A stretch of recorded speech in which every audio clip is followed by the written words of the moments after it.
Assalamualaikum warahmatullahi wabarakatuh. Saya Dian Arisinta. Di sini saya akan mempresentasikan makalah kelompok 12 yang berjudul BPJS Kesehatan, BPJS Ketenagakerjaan, dan Asuransi Sosial. Baiklah, yang pertama saya akan menjelaskan pengertian BPJS Kesehatan. BPJS adalah badan hukum yang dibentuk untuk menyelenggarakan program jaminan sosial. Yang pertama, Badan Penyelenggaraan Jaminan Sosial adalah badan hukum yang dibentuk dengan undang-undang untuk menyelenggarakan program jaminan sosial.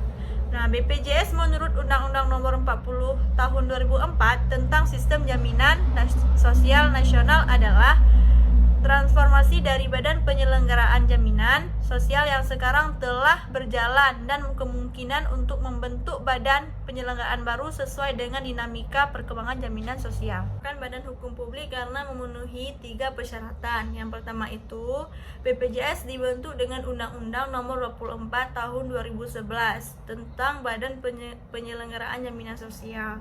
Yang kedua, BPJS berfungsi untuk penyelenggaraan kepentingan umum, yaitu sistem jaminan sosial nasional yang berdasarkan atas kemanusiaan, manfaat, dan keadilan bagi seluruh rakyat Indonesia. Yang ketiga, BPJS diberi delegasi kewenangan untuk membuat aturan yang mengikat umum. Yang keempat, BPJS bertugas untuk mengelola dana publik, yaitu dana jaminan sosial untuk kepentingan peserta. Yang kelima, BPJS berwenang melakukan pengawasan dan pemeriksaan atas kepatuhan peserta dan pemberi kerja dalam memenuhi kewajiban sosial dengan ketentuan Perundang-Undang Jaminan Sosial Nasional.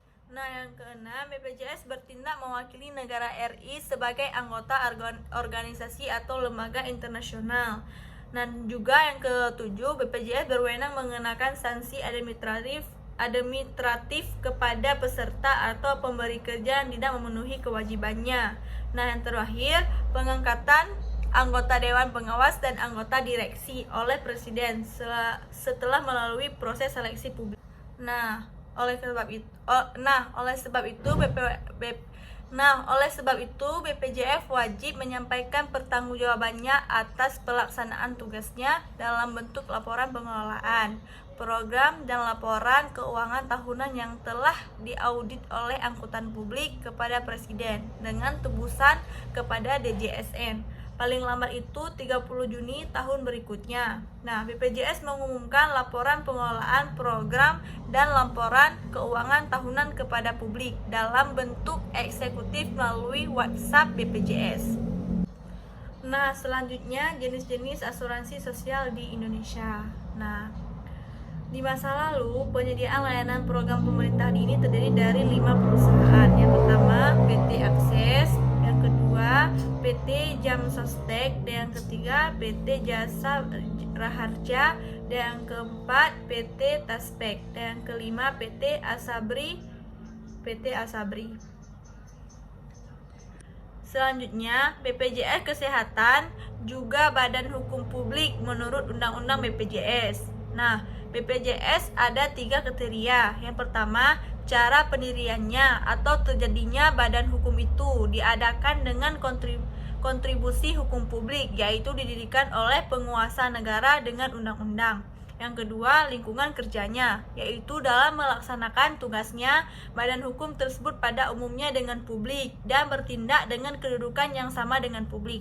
Yang ketiga, wewenangnya, badan hukum tersebut didirikan oleh penguasa negara dan diberi wewenang untuk membuat ketetapan atau peraturan yang mengikat hukum umum. Selanjutnya saya akan menjelaskan tujuan bentuknya BPJS Kesehatan. BPJS Kesehatan merupakan badan hukum yang dibentuk pemerintah Indonesia khusus penyelenggaraan jaminan kesehatan nasional. Dalam Undang-Undang Nomor 24 Tahun 2011 tentang Badan Penyelenggaraan Jaminan Sosial, yang selanjutnya yang disebut dengan Undang-Undang BPJS menyebutkan bahwa BPJS Kesehatan berfungsi menyelenggarakan program jaminan kesehatan. Jaminan kesehatan berfungsi menyelenggarakan program jaminan kesehatan.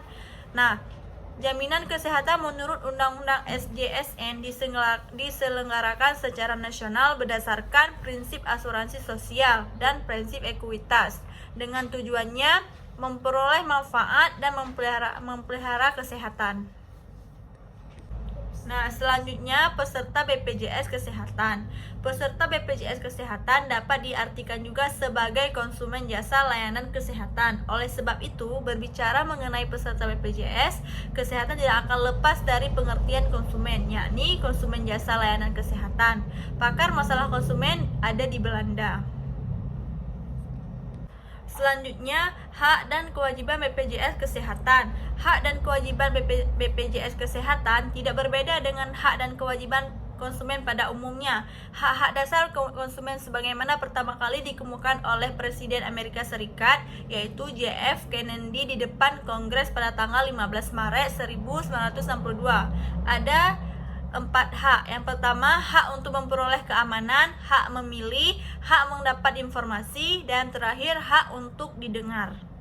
Nah, dari keempat hak ini merupakan bagian dari deklarasi hak-hak asasi manusia yang dicantum pada PBB pada tanggal 10 Desember pada tahun 1948, masing-masing pada pasal 3, 8, 19, 21, dan 26. Nah, yang kelima, pelayanan kesehatan. Setiap peserta BPJS berhak memperoleh pelayanan kesehatan yang mencakup pelayanan promotif, preventif, kuratif, dan rehabilitatif, termasuk pelayanan obat dan bahan medis habis pakai sesuai kebutuhan medis yang diperlukan. Pengertian mengenai pelayanan kesehatan promotif, preventif, kuratif, dan rehabilitatif ini terdapat pada pasal 1 Undang-Undang Nomor 36 Tahun 2009 tentang Kesehatan. Jenis keanggotaan BPJS Ketenagakerjaan. BPJS Ketenagakerjaan wajib dimiliki oleh semua pekerja di Indonesia. Biasanya setiap negara Indonesia memiliki jenis keanggotaan program BPJS Ketenagakerjaan yang berbeda-beda. Nah, berikut ini ada jenis-jenis keanggotaan bisa dikelompokkan berdasarkan pekerjaan yang dimiliki. Nah, selanjutnya saya akan menjelaskan manfaat dari BPJS Ketenagakerjaan. Ketika kamu memiliki BPJS Ketenagakerjaan, manfaatnya adalah kamu bisa mendapatkan jaminan proteksi dari risiko sosial seperti kecelakaan kerja hingga kamu pensiun nanti. Nah, selain itu, BPJS ini juga memberikan kamu jaminan kematian sehingga bila terjadi sesuatu pada kepala keluarga, maka akan diberi jaminan kepada yang ditinggalkan. Nah, sembari memiliki BPJS ini, ketenagakerjaan, kamu juga memiliki dana investasi untuk hari tua nanti. Nah, diharapkan kepada yang berasal dari kalangan menengah ke atas bisa menjadikan produk ini sebagai bentuk tanggung jawab sosial mereka terhadap masyarakat yang tidak mampu. Nah, selanjutnya saya akan menjelaskan perbedaan asuransi sosial dan komersial. Nah, perbedaan dari kedua jenis ini ada pada ketentuannya sendiri. Jika asuransi komersial ini bersifat sukarela dan berorientasi profit, sedangkan asuransi sosial wajib dimiliki oleh seluruh WNI bersifat non-profit. Nah, selain itu, asuransi komersial tidak menanggung semua jenis penyakit. Sementara itu, asuransi sosial menanggung hampir seluruh jenis penyakit, termasuk gagal ginjal hingga kanker. Nah, selanjutnya ciri-ciri asuransi sosial. Nah, ada 5 ciri-ciri asuransi sosial. Yang pertama, bersifat wajib bagi setiap individu.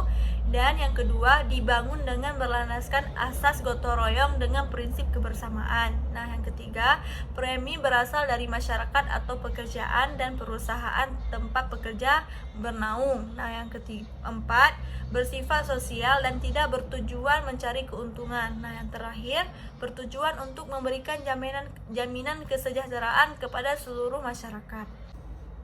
Nah, pasal 3 Undang-Undang BPJS menyebutkan bahwa BPJS bertujuan untuk mewujudkan terselenggaraannya pemberi jaminan terpenuhinya kebutuhan dasar hidup yang layak bagi setiap peserta atau anggota keluarganya. Nah, dalam penjelasan pasal ketiga Undang-Undang Nomor 24 Tahun 2011 tentang Badan Penyelenggaraan Jaminan Sosial, yang dimaksud dengan kebutuhan dasar hidup adalah kebutuhan esensial setiap orang agar dapat hidup lebih baik dan lebih layak demi terwujudnya kesejahteraan sosial bagi seluruh rakyat Indonesia. Cukup sekian presentasi dari saya, lebih kurang saya mohon maaf. Saya akhiri, wabillahi taufiq wa hidayah. Assalamualaikum warahmatullahi wabarakatuh.